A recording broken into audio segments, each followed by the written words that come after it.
NCTV45, The Train, anytime on your time. This program was provided through funding from Cedars Restaurant in Newcastle, Pennsylvania. A special thanks to Cedars, featuring Middle Eastern, Italian, and American cuisine.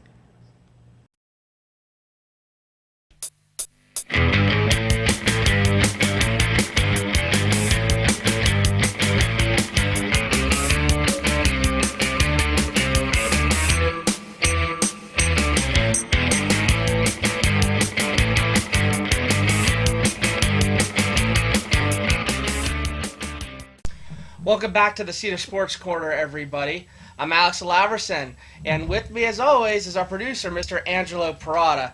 And Angelo, football is back, but the first thing I want to say is congratulations to the Cleveland Browns for their best start since 2004. Now that they are 0-0-1 after tying the Steelers, so congratulations for their best start since 2004. Now, what I have to say first, I wanted to ask, how was your trip?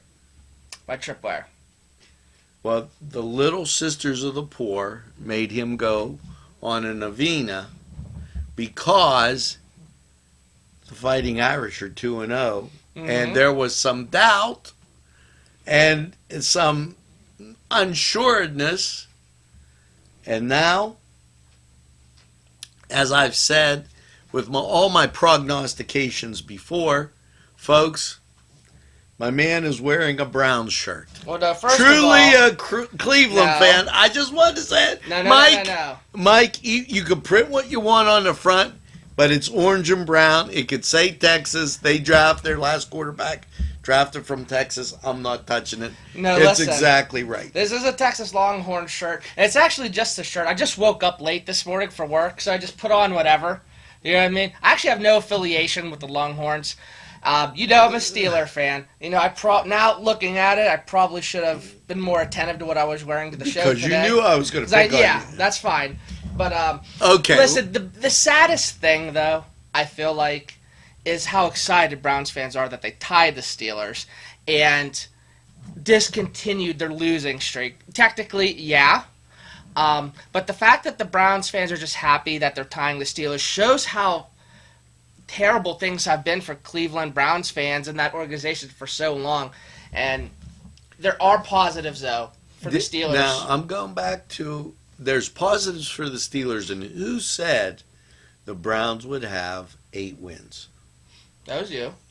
Okay. Well, so the Browns are going to end up right behind the Steelers, comfortably back there, because as you look at it, Cincinnati, and the Ravens will struggle. Well, even though they did destroy the Bills 47-3 yesterday, I mean, they're okay, the Bills, but and they made the playoffs last year, though. So I mean, yeah, but that was by a few Chinese guys drew sticks in the back and by a the hair. Bills, I get it. But listen, here's the thing: it's week 1. I'm not gonna worry. Listen, the weather really did make that a screwy game. That really was a talking gross... about a screwy game. I have to, and you brought up the weather in a screwy game. How about Pitt and Penn State? Man, I'll tell you what. That is obviously not a good look for Narduzzi and the Panthers. They had all their alumni there. Nationally televised game. You know, Narduzzi's such a brash guy, you know, hyping it up. And, he pulls, wait, the score is 7-6, folks. Let's do a little math here. All you want to do is get ahead. Now, I know the guy hasn't been able to hold the football, but you're on the 2-yard line. And, excuse me, you call timeout to do a fullback lead over the tackle? He has been criticized for, it's year 4 now. He's been criticized a lot for his play calling decisions. And listen, the bottom line, man, in year 4, you shouldn't be making bizarre play calling decisions. You shouldn't be getting blown out in year 4 at home to your rival. Rival, because a lot of Penn State fans don't consider Pitt a rival. Especially, Kick the national field goal. TV. Kick the field goal. Go ahead. Does that change the whole course of the game, you think? Oh, yeah. Mm-hmm. Let me see. I have to play from being behind by 8, 20, or I can make Penn State play from being behind by 2. Mm-hmm. See, the thing And Penn that State bothers- is not that good. Well, that's kind of my thing. I mean, are they worthy of their number 13 ranking? I don't know. I still feel like it's too early in the season. Now, I still wouldn't be surprised if Pitt ends up maybe with another 6 or 7 wins. Yeah, it is just one game. It was like they quit, man. It's like there was that score, I feel like, is so not indicative of the talent Pitt really has.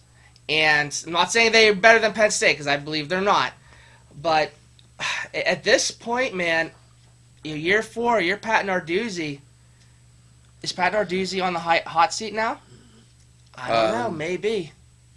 I mean, it's the first time in a while I've heard his name being, mentioned for, getting fired. And, I understand he had 2 good seasons at first with Pitt, but it's all about college football. It's all about what have you done for me lately. Janet Jackson principle. I'm not sure what you're talking about. Janet Jackson. She's saying, "What have you done for me lately?" Oh, okay. Oh, my. I'm not into... Yeah, We better go to a commercial, so... We're going to go to a commercial, and trust me, we're going to be talking football the rest of this show, so you don't want to miss the rest of us. But now a word from our sponsor. Sylvan Heights Golf Course in Newcastle, Pennsylvania features many amenities, lush fairways, and great greens, and many challenging shots. Your crowd will applaud. A short drive from Butler, Sharon, Pittsburgh, Elwood, and Youngstown. It's Sylvan Heights Golf Course in Newcastle, Pennsylvania. This program furnished by the MAD Unit, Mobile Auto Detailing. See Michael Sad at themadunit.com.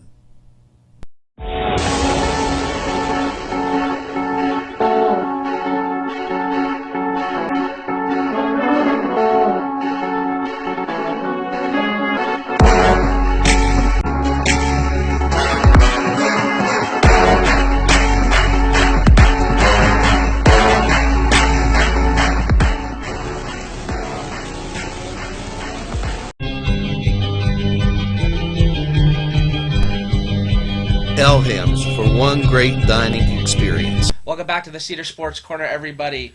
And like I said before break, we're going to keep talking football. And, Angelo, I know you're excited about Notre Dame.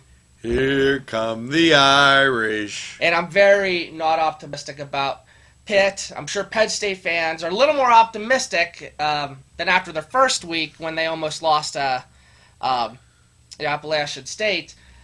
But I just feel like right now I'm still more concerned on the Steelers, because even though they tied, to me, which is the equivalent, like you're still starting at 0-0, even though they tied, I'm still optimistic about James Conner. Oh, great one. Let's go through this a second. Okay, so we're going to just keep ignoring the things I want to talk about. Good. No, I just want to tell you that Pitt has a formidable opponent next week in Georgia Tech. So they can redeem themselves. Well, no, that's what I'm saying. I still wouldn't be surprised if they win 6 or 7 games. But Okay. the point I'm trying to make, though, is Pitt fans, I feel like, would rather win only one game and lose the rest, as long as it meant that one game they were beating Penn State, than going 10-1 and having that one game be a loss to Penn State. You know what I mean? And just all the talk with them, You have to do the little things right. Narduzzi didn't kick the field goal. That's what I'm saying. In year 4, year 4, your play calling shouldn't still be in question. That's my... No. The Irish take on Vanderbilt at home. They're going to have to play a little bit better than they did last week. According to you, they're going undefeated. So Well, we're 2-0 already. that's true. I said the Browns were going to win games. Oh, they tied. So technically, it's like I said, they're starting didn't 0-0. lose. So yeah, I guess the losing streak is over, but the winning streak is still non-existent. Still Okay. didn't win. Now, here's an interesting game, but this is off the charts. Ball State plays Indiana. I care less about that game. Yeah, but the only problem is Ball State could beat them. Again, I don't. You're gonna have your fair share of smaller division schools winning. It's gonna happen. It'll happen. Now, the point I'm making is Ball State has some interesting athletes. If you watched the game, paid attention, interesting athletes. Now, let's pick on Penn State a second. Okay. So, we have Pitt going from their first game, who they play? Albany. Okay. To play in Penn State, to play in Georgia Tech. Now, we have Penn State. Okay, let's look at Notre Dame. Michigan, Ball State, I said that purposely. You're going to find out that that's an Indiana team with good athletes going to play Vanderbilt. Now you have Penn State going from Appalachian State. Then they played Pitt in a monsoon, and I'm going to give them that the weather was bad, but it was bad for both teams, okay? Mm-hmm. And now they're going to play Kent State. But see, they've always scheduled like that. They always want to right, because they're a cupcake school. That's their. I mean, that's you their know thing. what? I don't agree with that. I'm just saying that's their Dolly thing. Madison, Hostess, and Penn State, all cupcakes. Yeah, and that is a turnoff to a lot of college football fans. Yeah. So again, Penn State could go, undefeated up until their first tough opponent. No one will really know how good they really are. But I feel like that's kind of like how a lot of Big Ten schools are. No. Because if you take everybody else, Maryland's playing Temple, okay, you've got Nebraska played a tough team last week, okay, as I look through, and Michigan's playing SMU. Nobody's sinking to the degree of low that I feel it's acceptable for the Lions to sink to. Mm-hmm. And when I look at last week's schedule, okay, again, here's Big Ten teams, okay, well, you've got Northwestern playing Purdue, okay, so the caliber of what everybody else is doing, Michigan played Michigan State, Utah State, Wisconsin, Western Kentucky. It's not the same. Right. It's not the same. It's definitely Cupcake City for the Lions. Now that we're done with that, we'll talk to our sponsors. And when we come back, you best believe we're going to talk some Steeler football. Because that's, I'm ready to talk about that. Okay. So we're going to have a word from our sponsors, and finally we'll get into the Steelers. NCTV45 and NC Radio 450, Newcastle's community television station. This program furnished by Sporting Goods, 23 East Washington Street, Newcastle. Call 724-658-2535. These fine businesses provided funding for this program. Gatherings, Town and Country, and On Target. And we're back. And we are back. And speaking of backs, the Steelers featured running back Le'Veon Bell. He's not with the team. And they played the Browns yesterday. And Angelo, I'm wondering, did we witness the passing of the torch Well, from what I hear, he went up to somebody on the streets in Pittsburgh, and he said, "Do you know who I am?" They said, "No, but your face rings a bell." That's a good one.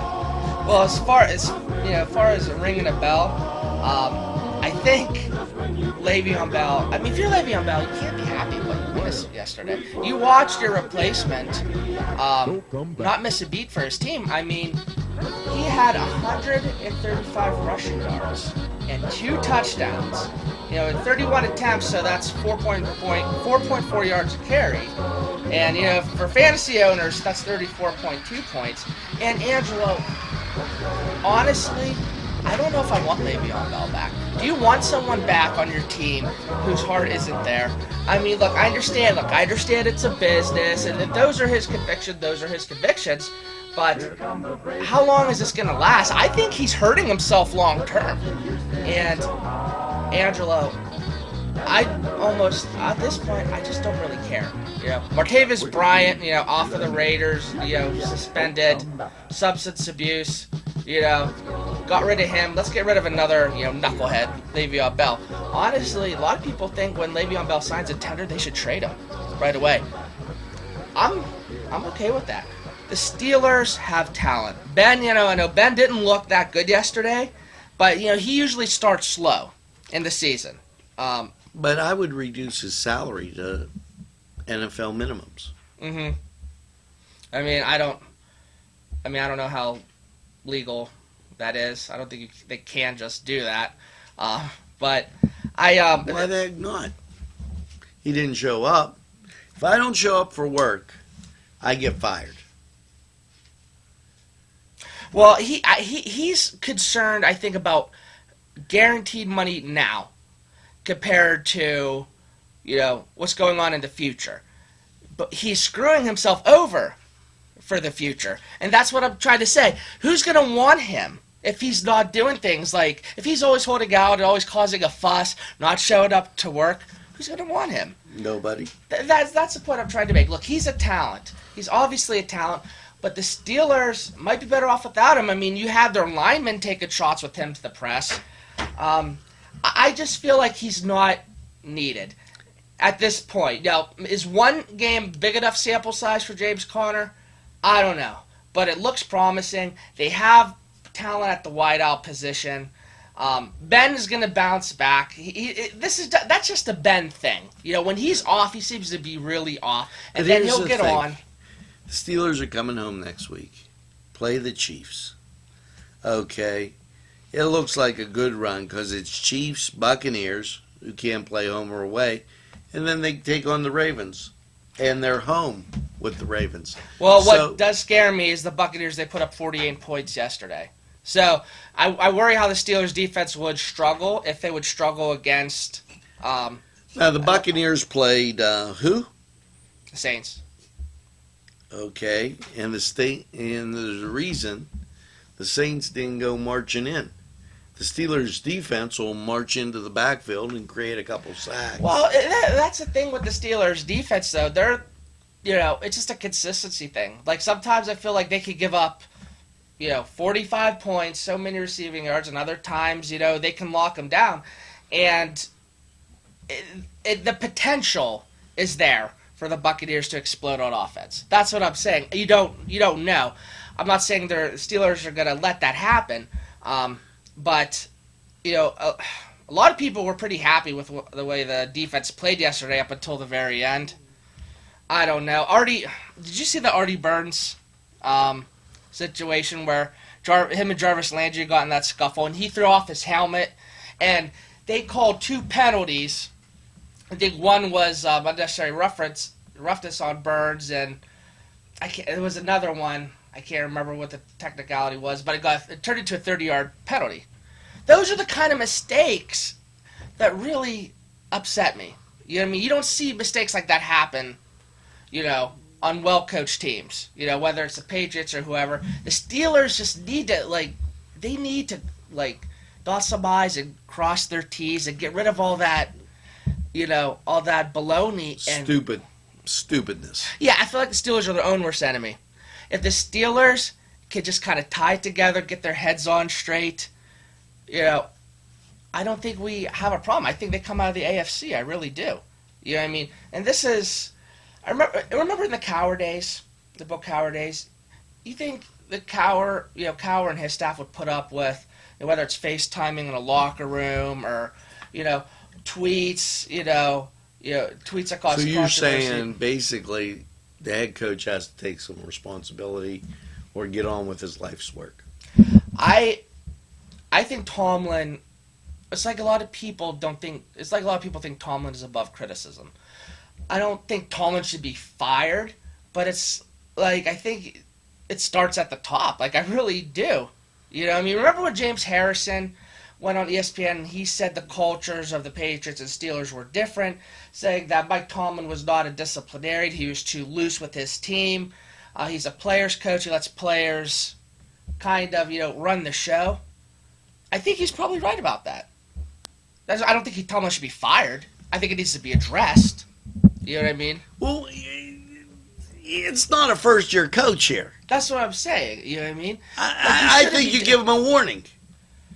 Well, I'm kind of surprised. It's like the Rooneys you never would have had this with the Rooneys before. You know what I mean? Now they bring in players. I remember when they brought in, Michael Vick or Plexico Burress, and I'm not saying they didn't deserve a shot. It's just like there's definitely a different type of mentality now compared to Steelers of the past. It's more laissez-faire. Kind of, yeah. You know what I mean? You wouldn't expect it these days. Whether it's tweets or FaceTiming in your locker or whatever. It's just not as discipline oriented, I believe. And that's all. You know what I mean?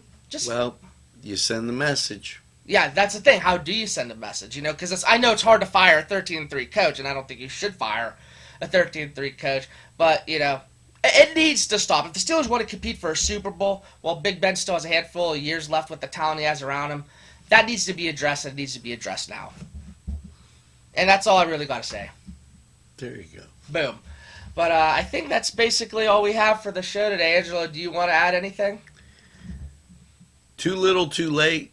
The Bucs aren't going to make it, even though they had the schedule in their favor. They self-destructed. Hey, you know what? At least they, were able to keep us more interested. A little longer than they did last time. Get ready for hockey on NCTV45. Get ready for hockey on NCTV45. Get ready for week 2 of the NFL on NCTV45. Get ready for week 3 of NCAA football on NCTV45. I think the point we're trying to make is that sports are coming full swing. And that's all I have to say, and I hope all of you enjoy the rest of your Have day. a great one. A special thanks to the YMCA for caring about the Lawrence County community and providing funding for this program.